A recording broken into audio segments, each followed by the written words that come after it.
निरंजन अलख निरंजन हो अलख निरंजन।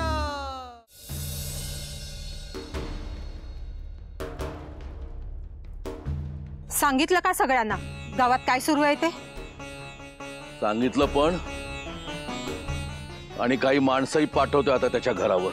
चांगलीच अद्दल घडली पाहिजे। आज त्यांनी धाडस केले, उद्या त्यांचं बघून दुसरे करतील। आमचा काही मानपान आहे की नाही या भागात? तुम्ही काहीही काळजी करू नका, आम्ही आहोत ना। जो जो माझ्या विरुद्ध गेला त्याचं काय झालं हे गावात सगळ्यांना ठाऊक आहे। दादू परशा, आपली काही माणसं घेऊन जा आणि सांगा त्या केशवला ती देवी आणि तिची पूजा सगळं आजच्या आज हलवायचं। आपल्या भाषेत समजावून सांगा त्याला। निघा।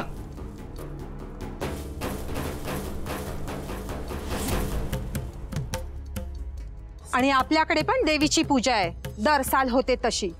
तुम्ही बघितलेही नसतील असे सोन्याचे दागिने, साज शृंगार आणि नैवेद्य सगळं काही होणार आहे आपल्याकडे।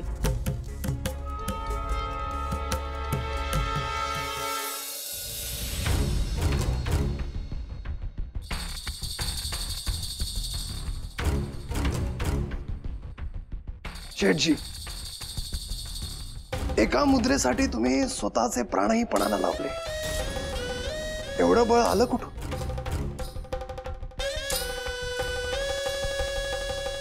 गुरुदेव, लहानपणी एकदा खूप मोठं आर्थिक संकट आलं होतं आमच्या घरावर। तेव्हा आम्हाला कुणीही मदत केली नाही। ज्या गावाला, वाडी वस्तीला आम्ही मदत केली होती ते सगळे आमच्यावर हसत होते। तेव्हाच मी ठरवलं, पैन पै महत्वाची, धन महत्वाचं, ते जपायचं।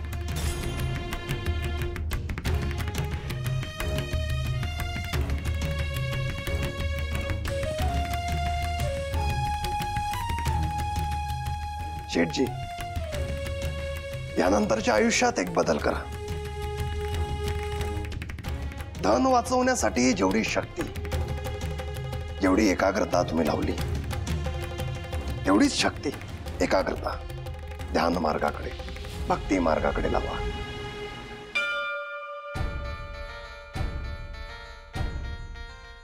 तुमचं आयुष्य बदलून जाईल। गुरु सद्गुरूंच्या कृपेने तुम्हाला कधीही काहीही कमी पडणार नाही।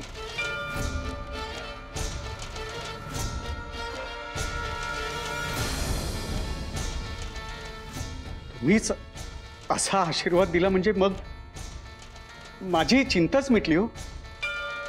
शेठजी, तुमच्या पत्नी म्हणजे लक्ष्मीचं रूप आहेत।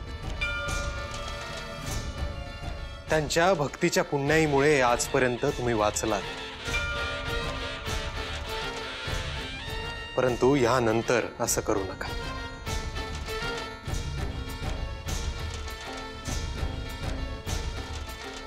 पुन्हा अशी चूक माझ्याकडून घडणार नाही।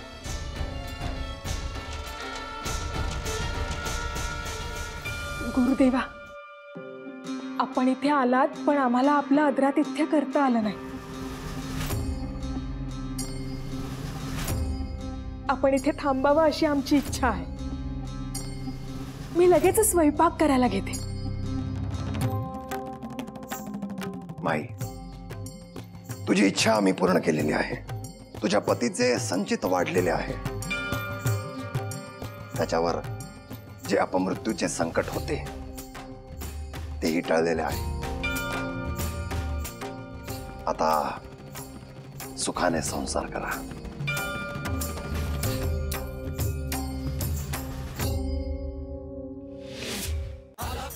आदेश अलख निरंजन। निरंजन अलख निरंजन अलख निरंजन हो अलख निरंजन अलख निरंजन अलख निरंजन हो अलख निरंजन। निरंजन अलख निरंजन अलख निरंजन हो अलख निरंजन अलख निरंजन अलख निरंजन हो अलख निरंजन।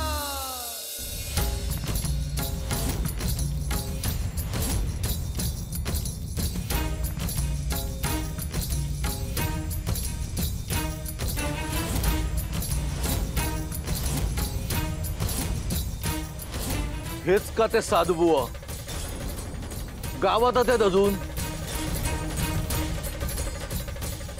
आम्ही गावात असतो, वनात असतो, कुठेही असतो.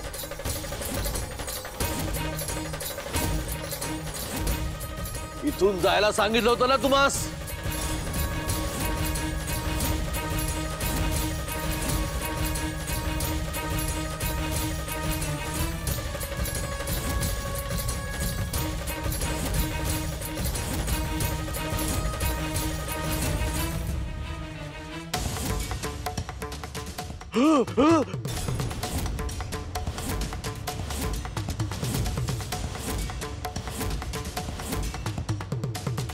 हे बघा, इथे येऊन जर चेटूक कराल ना, मंत्र तंत्र करणारे आमच्याकडे सुद्धा आहेत. गोरगरिबांना वेठीस धरणं बंद करा. सज्जन माणसांना त्रास देऊ नका, विशेषतः त्या केशवरावांना. त्यांच्या पाया पडून आशीर्वाद घेतला पाहिजे तुम्ही. मी आणि त्या केशवच्या आठ, अरे पिढ्यानपिढ्या राज्य केलंय आम्ही इथे. नाही त्या गोष्टी सांगू नका आम्हाला. उद्या सकाळी गावात दिसला नाही पाहिजे तुम्ही. तुम्ही सांगाल ते आम्ही ऐकू, असं होणार नाही. तुमच्या गावात राहणारे गावकरी नाही होत आम्ही. हे विश्व म्हणजे आपलं घर आहे असं समजून भ्रमण करणारे नाथ आहोत आम्ही.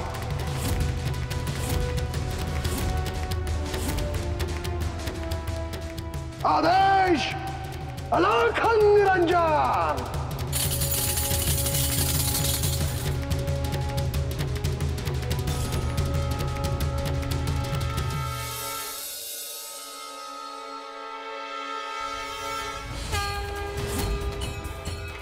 भैरवा,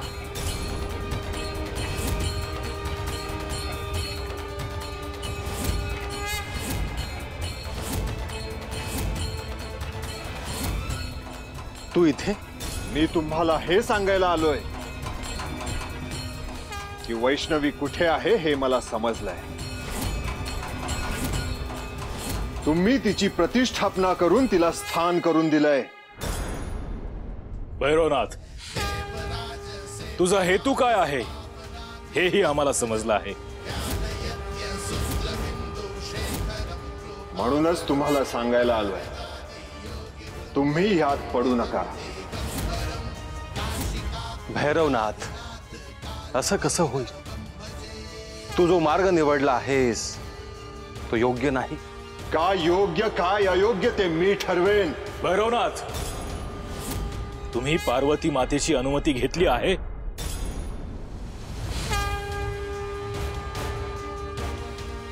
हा सर्वस्वी माझा निर्णय आहे.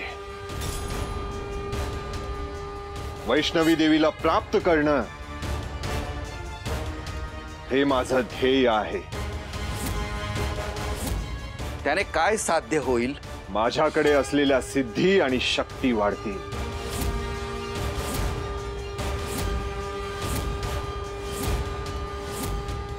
भैरवा, सोड हा मार्ग. नाही, तुझ्या ध्येयात मध्ये आम्ही उभा असू भैरवनाथ. तुला आम्ही वैष्णवी देवी जवळ जाऊ देणार नाही.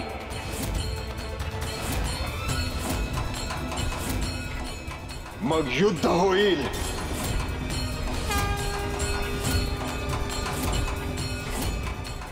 तयार रहा.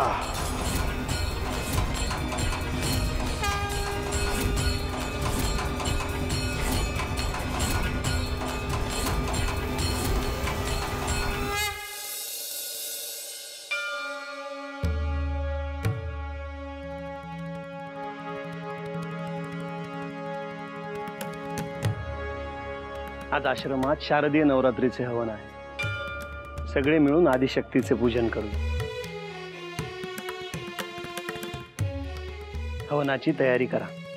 होय गुरुवार, सगळी पूर्वतयारी होईल. आश्रमातले आजचे नैमित्तिक कार्य करून आम्ही यज्ञशाळेत येतो. हे प्रभू, भैरवनाथ इथे येऊन गेले, त्यावर आपण काय करणार आहोत हे ठरवलं नाही. हे विचारायचं होतं. वैष्णवी पर्यंत भैरवाला पोहोचू द्यायचं नाही, हेच तुमच्यासाठी कार्य आहे.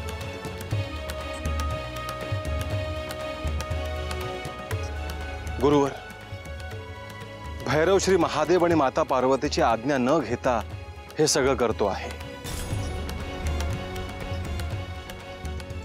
त्याने योग्य वेळी थांबायला हवं. ते सगळ्यांच्याच हिताचं आहे. तुम्ही पुढच्या कार्याला सुरुवात करा.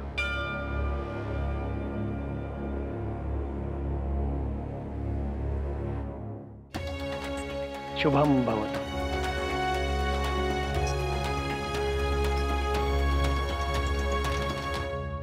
गुरुदेव, मी आणि चौरंगीनाथ यज्ञासाठी साहित्य एकत्रित करून आलो. चला चौरंगीनाथ, चला.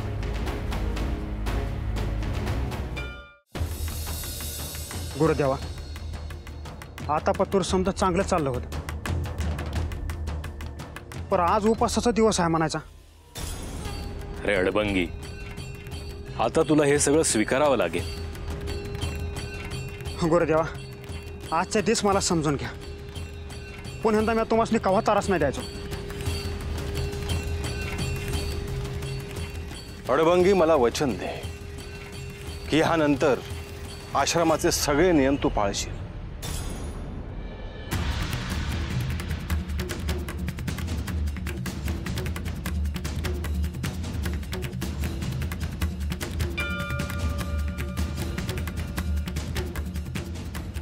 गुरुदेवा, आजच्या दिवस मला शिदा द्या आणि चांगले 4-5 माणसाची द्या. अडबंगी, तू एवढं खाणार आहेस? आता काय सांगावं गुरुदेवा, पण मला शिधा पाहिजे आहे एवढं खरं आहे. गोरक्षा, ह्याला शिधा दे. जशी आज्ञा गुरुदेव. अडबंगी, चल.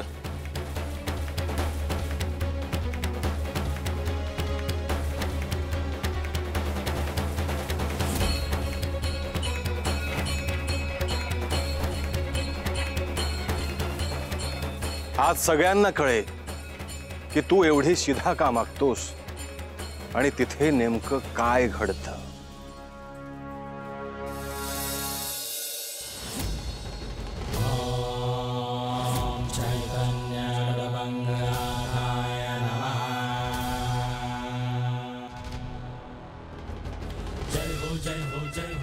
गेल्या वेळेला जिथं स्वयंपाक केला होता तिथं नग बसाय. ही जागा बरी आहे. तिथं महादेव पार्वती यायचं नाहीत, नंदी बी यायचं नाही.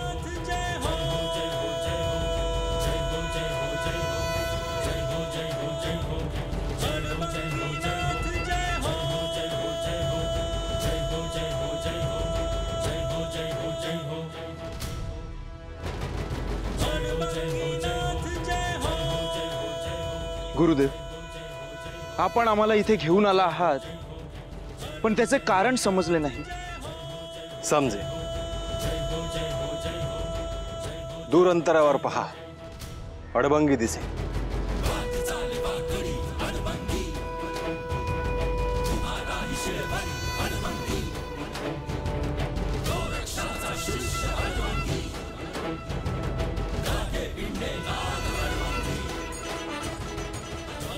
हो, त्या झाडांमध्ये तिथे अडबंगीनाथ दिसतायत. म्हणजे आज रहस्य उलगडणार आहे. होय गोरक्षा.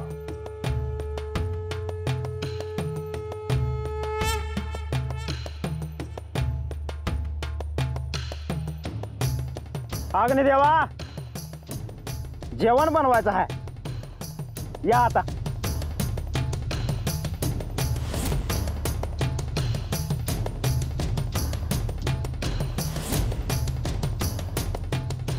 आता घेतो जेवण बनवाय.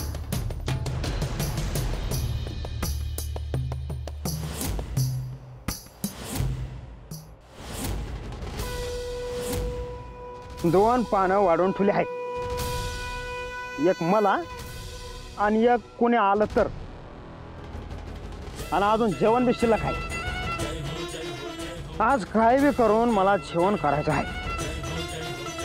ते उपास काय निभत नाही आपल्याचे.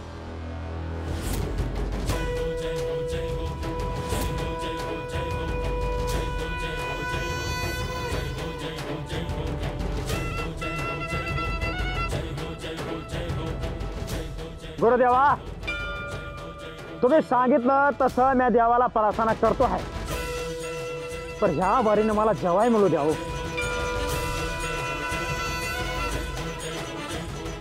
हे महादेवा, हे पार्वती आई, आजचा निवास तुमच्यासाठी वाढून ठेवला आहे.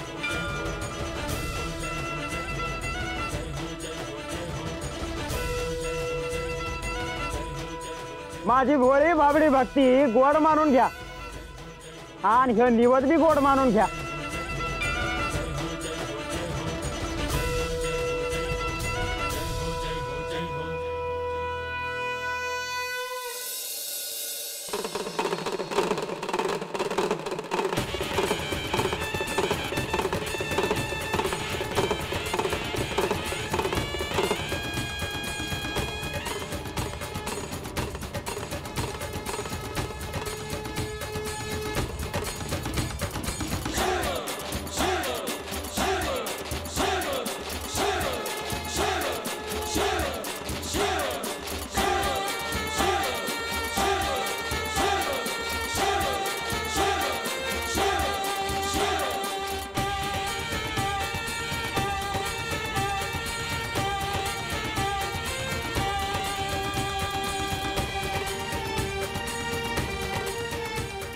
गुरुदेव साक्षात श्री महादेव, देवी पार्वती, नंदी आणि सर्व गण तिथून येत आहेत.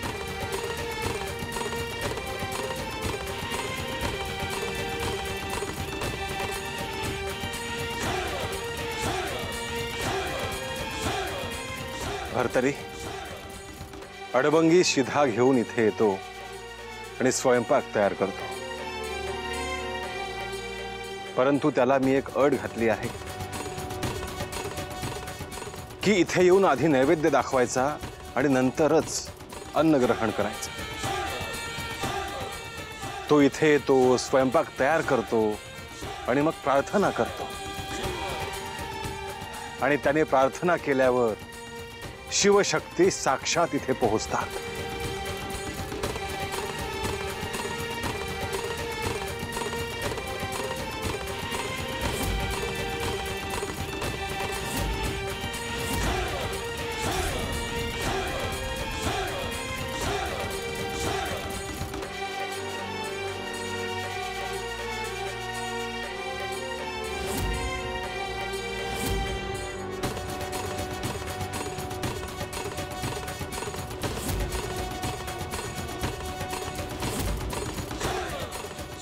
शुभम भवतु.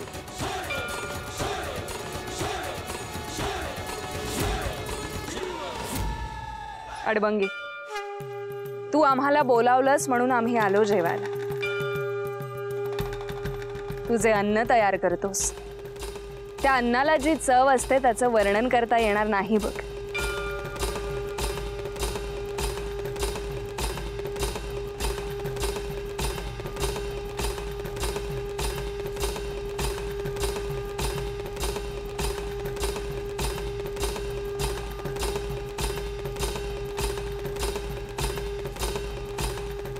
बसाजी.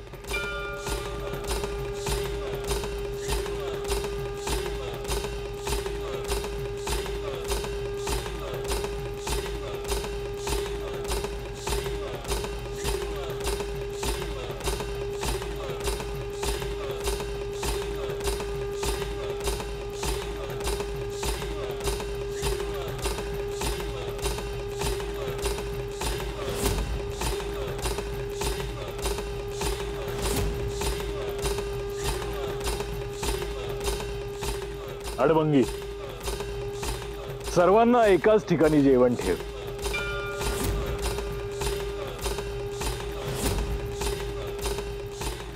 गुरुदेवानं सांगितलं आहे का ह्या मोरा शिधा मिळायचा नाही. आज तरी जेवायला मिळणार आहे का नाही त्यासनी दिलेला सबूत पाहता येईल ना.